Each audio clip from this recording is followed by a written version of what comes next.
thank you everyone for this preparatory webinar, helping everyone understand the WLI Small Grants in this round, seeing how we can all do our best possible proposals for this. Today, we're going to walk through what these small grants are. We're going to look at the proposal, the call for proposals, and we're going to look at how to apply, so the application form, and we're going to give you the really valuable information of how the applications will be evaluated, so the criteria. Basically, this is all in the guidelines and on the webpage of the small grants. Right? We're providing this in another format so that you can, if you can prefer video over text, great, that's what this is for. And we will also have a chance to chat at the end, right? So this is another way of supporting you through the process.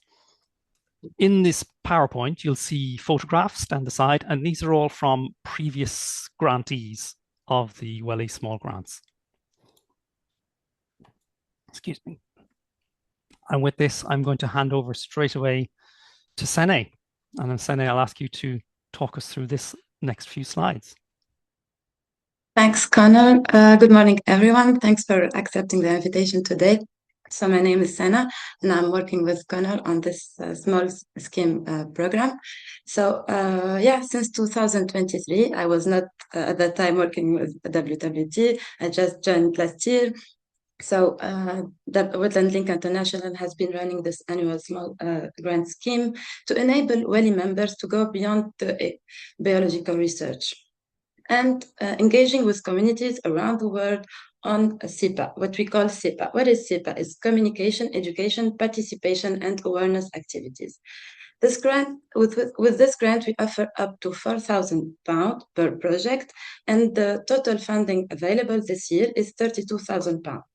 And this is, of course, thanks to the generous support of Evershed Sutherland, and we have them with us today. But before going to the processes of application and all these important details, I wanted to highlight some key elements of success of this call. First, WLI has a large number of wetland centers and organizations around the world. We have a number of 350 organizations, and which allow us to reach different regions and contexts. We also have the strong link with the Ramsar Convention through the CEPA Oversight Panel, which allow us to contribute to the international wetland conservation goals. We also have a very inclusive communication. We have tools in English, French, Spanish, Chinese, and yet this year we also added the French version to the application form, and we will host later in the day a webinar in French. We also have a very dedicated international engagement and fundraising team, and of course, without the support of Evershed, we could not continue growing this program. Now I want to share a little bit about the impact. Over the past 3 years, around 80 members of our 350 members have applied to this program, which shows a growing interest from our members to this program. And we usually award we have application between 21 and 34 application, and the awarded projects are between 7 and 12. What is the most positive and encouraging in all this, that over the last 2 years, we had more than 70,000 beneficiaries through those projects. And just last year, we have more than 52,000 beneficiaries, which shows that those relatively small grants, have an important impact through the work. Connor? Yeah, thank you, Sene. Make sure that I've unmuted myself. So we're looking at who can apply. We're going to start with the basics and walk you through. This is for members of Wetland Link International. I know quite a few of you who registered are not yet members, registered for this webinar. So the next slide is going to be introducing that for you. We do encourage partnerships. So for example, if you partner with a local WLI member, as an individual, then you can work together and be part of that bigger application, so long as it's the WLI member that's applying for the grant. So who can join Wetland Link International? It is all about SEPA that Sana mentioned, communications, education, participation, and awareness. The members vary. They can be government agencies, in a government agency in a nature reserve. It can be a fancy wetland visitor center. It can be a different type of education, environmental education center, which includes wetlands in its work. So we're very open-minded about this. At the very broadest definition, it could be that there is a government environment agency has a protected area and they built a boardwalk and some volunteers go there to give talks on World Wetlands Day. So that whole scale, the whole various scale, we think, yes, you're eligible. If you have any questions about that, you can contact us. The email address at the bottom of the screen there, wli@wwt.org.uk. That'll reach us all in the team. Let us know specifically that you're talking about Wetland Link International, because actually we have quite a few different initiatives that go to that email inbox. So back to the grant. You become a member, you are a member. What are the eligible activities? SEPA. Now, this list, on the left-hand side, we have what SEPA stands for. You'll notice there's two C's there. That's just because it's changed over the years at an international level. So communication, capacity, education, participation, or awareness. On the right-hand side, we have some typical activities. This is not exhaustive, right? This gives some baseline ideas, some things that people have previously done. You might be able to add to this. If your thoughts don't quite align with something on the right-hand side, see how they align with something on the left-hand side. We've had lots of really good school programs. So we've had some newsletters and radio broadcasts and websites. And of course, World Wetlands Day falls within our period, our grant period. So that could be a really interesting focus. These are some examples. And this recording is on the website, so you can see this in your own time. You don't need to make rapid notes now. So within those projects, if you're saying, okay, we can do a project, we can join WLI, we get a project that is SEPA, what can the small grant fund within that? Well, travel. If you're going to the wetland, if you're bringing a school group to the wetland, something like that, if you're hosting a workshop or an activity where you need to pay for a venue, something like that. Equipment, it could be Secchi discs or microscopes or something like that. Contractors and producing output materials. Maybe you need to hire a professional educator to create some materials for you, or hire a graphic designer to illustrate a guide, something like that. And a contingency. The contingency is a maximum, though, of 10% of the total budget, and it doesn't cover things like overheads. We also don't cover things, personal benefits, like scholarships for you as an individual. So you're a member of WLI, you have an idea that's about SEPA, you see what costs it can cover. What are the deadlines? These are some key dates, and the first one is the deadline for applying, and that is the 8th of September. Technically 1800 UTC. If you can get it in before the 8th of September, that's great. So you have over a month to prepare the proposal. Then when we're assessing them, we will try to get our decisions done as quickly as possible. It can be complicated, right? Because the quality can be so high, we can be a bit overwhelmed, but we will try to start notifying people as soon as possible. We hope to have that started or ideally done by the 3rd of November. If you hear from us after the 3rd of November, it will probably be our apologies. And that's when we start the process of delivering the funds to the successful applicants. I'm absolutely sure that not everyone who applies will be able to get a grant. It's always been the way that we have applications for far more than we have a fund to cover. So you may be disappointed. And then this next one is the project implementation. Now, this is a window. This is a window of time from the 1st of December to the 31st of March. It doesn't mean that your work has to start on the 1st of December and continue all the way to the 31st of March. And likewise, if your proposal is part of a long-term project you have, then that's still eligible so long as what we fund happens sometime between the 1st of December and the 31st of March. Whenever you finish it, we will want reporting back from you. That's really important to us. So the 30th of April is our deadline for receiving your reporting back. Now, for example, some people finish their main work on World Wetlands Day, the 2nd of February, and then they can complete their reports by the end of February. If you can do that, that's great. That we really appreciate that, but that's how it works out. And part of why reporting is so important is that we report to our donor, and we have to do that before the 31st of May next year. So you know the timeline that it can work in, you know what it can cover, you know the types of activities, and you know that you have to be a WLI member. These are just some essential basic tips, some starting points. So on the WLI website, there is one page which has kind of everything you need. It'll have the recording of this webinar. It'll have the guidelines and the application form in one document, which you can download. If you've applied before, I know a couple of you have, read the guidelines again because it's evolved, right? It's not hugely different, but it has evolved. So please read the guidelines again and notice that it might be a little bit different from before. Here's my top tip is to get to the point. So there's a word count in each section. A lot of them are limited to 300 words. And we, as in everyone here, we all know that wetlands are important. We all know what the Convention on Wetlands is and what a Ramsar site is. So get straight to your local context, right? Make it inform us as quickly as possible.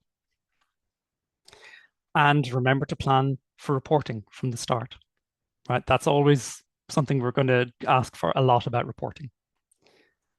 And the email address, wli@wwt.org.uk. Senna and I will both receive that. So if one of us is away, the other should be able to see your email. Okay, so we're getting there. We're getting close. You think, okay, I have an idea. It's robust. We can do this. The most exciting part is the paperwork. No one. I'm not seeing anyone looking forward to doing the paperwork. Okay, but it's important. It's what this is all about. These 3 documents are all in one Word document that you will download from the WLI website. The official letter. Now, this is from someone in your organization, more senior, who can say that if we award the money, this is a good idea and the project will go ahead. The project proposal, that's the details. There's a basic budget, there's the objectives, there's outlining the activities and things like that. And then there's the project summary, which is much shorter.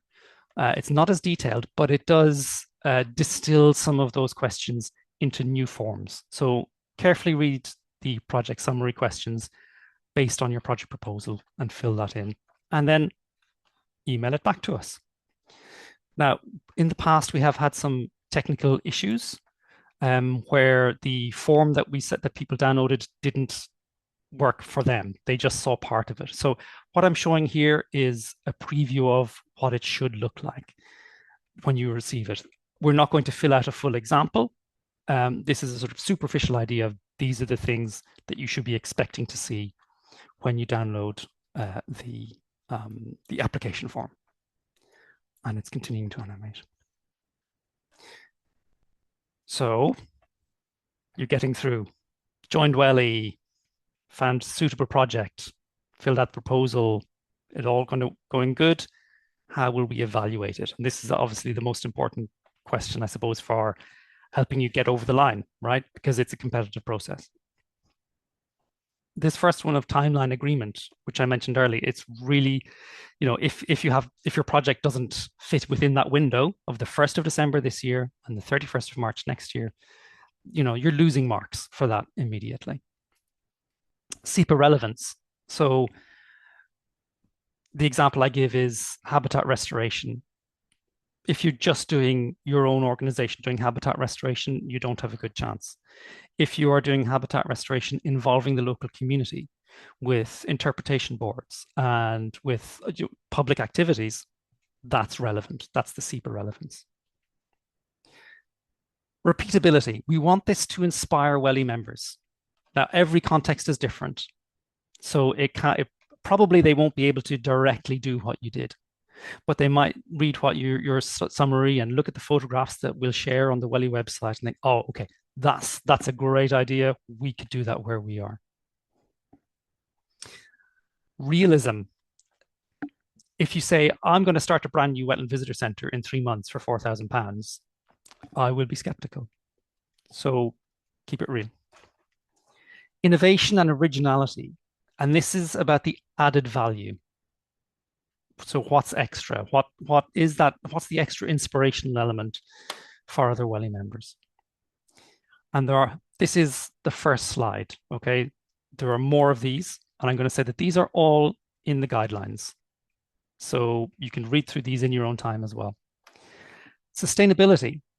A few different aspects to sustainability. So if you're buying things, if you're buying equipment, is it insured, or what happens if it breaks? Is it buying t-shirts that people will only wear once, or things like that? How can it be maintained? Or maybe you're creating a resource, a training manual or something that will last a long time. Target audience engagement. Yeah, it's the quality of how you're going to reach your stated audience. Partnership, we really value partnership. So evidence of collaboration is different stakeholders, right? The members of the public with whom you are communicating, educating, participating, or building awareness. And the impact and effectiveness. So how much impact we think it's going to have. And we'll ask, we encourage you to include metrics for that, ways of measuring that as well. I know I'm going through these quite quickly. Remember that these are all in the guidelines as well, so you can read through these in your own time. And then some additional guidelines that we're going to be aware of, and things for you to be aware of as well. And the first is geographical representation. This is something that we're going to take into account. We're aware of the global South contexts and the resource realities. We're a global network. So we want to have a fair representation of WLI members across the globe. So that's something that we'll be considering. We do ask that applicants are responsive and collaborative throughout the process. So there will be activities and engagement with us during the process. It can be supportive either way, but we do hope for it to be really collaborative and responsive. To reiterate, we can only give funds into an institutional bank account. So remember, we were saying earlier that some individuals can join WLI, but the delivery of funds has to go to an organizational bank account, not to a personal bank account. And we've actually had it in the past that some people who we chose to give a grant to weren't able to accept it because in their country it was very complicated, or they weren't allowed to accept funds from overseas or from the UK, which is where this fund will be distributed. So think about that before going and getting involved. It might not be the best use of your time if that's not possible. So all the way through that, if it all goes well, then you'll be the chosen ones. And I'm going to hand over to Sene to tell you how she will be stewarding you through that process. Yeah, thanks, Connor. Yeah, voilà. So once the project is awarded, we will ask you for a few commitments just to help us promote your work and monitor the progress. First, you will be invited to sign a grant agreement. And then at the start of the project, you will be invited to share a short project summary and photos with the WLI team. And this is to promote on our website. And then within 2 months of the project, we will ask you for a blog post, like it's a follow-up blog post. And then you will be invited to a small, which we call an online small grant gathering in the mid-project period. So you can meet with the other awardees and you will have the space to exchange about your challenges, the support that you will need from us. And then this is very optional, but you are also encouraged to participate, is the WLI Boots Exchange, which is a digital, let's say, peer online exchange between the awardees.